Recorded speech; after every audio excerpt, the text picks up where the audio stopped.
নোয়াখালীর দ্বীপ উপজেলা হাতিয়ায় চর দখল নিয়ে গোলাগুলিতে 5 জন নিহত হয়েছে। আহত হয়েছে অন্তত 10 জন। পুলিশ নিহতদের মধ্যে একজনের নাম আলাউদ্দিন বলে নিশ্চিত করেছে। অন্যান্যদের নাম পরিচয় এখনও নিশ্চিত করা যায়নি।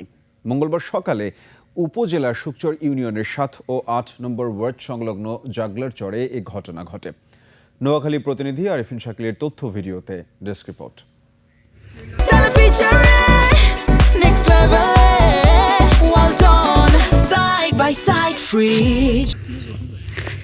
চরের জমিতে পড়ে আছে ক্ষতবিক্ষত মরদেহ। হাতিয়ার মেঘনা নদীতে জেগে ওঠা জাগলার চরের খাস জমির দখল নিয়ে শামসুদ্দিন গ্রুপ ও আলাউদ্দিন বাহিনীর মধ্যে দীর্ঘদিন ধরে বিরোধ চলছিল। আগেও এ নিয়ে উভয় পক্ষের মধ্যে একাধিকবার হামলা পাল্টা হামলার ঘটনা ঘটেছে।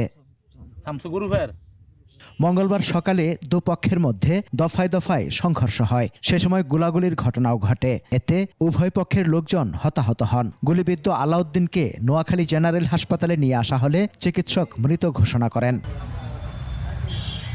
পুলিশ জানায় পরিস্থিতি এখন নিয়ন্ত্রণে। শুকচর ইউনিয়নের জাগলার চরে শামসু গ্রুপ এবং আলাউদ্দিন গ্রুপের মধ্যে সকালে এই ঘটনা ঘটে। এটা মূলত চরাঞ্চলের জমি নিয়ে তাদের মধ্যে এই সংঘর্ষের ঘটনা ঘটে। তাতে 5 জনের মরদেহ উদ্ধার হয়েছে। একজনের মরদেহ নোয়াখালী সদর হাসপাতালে আছে। দুর্গম চর হওয়ায় ঘটনাস্থলে পৌঁছাতে সময় লাগে বলেও জানায় পুলিশ।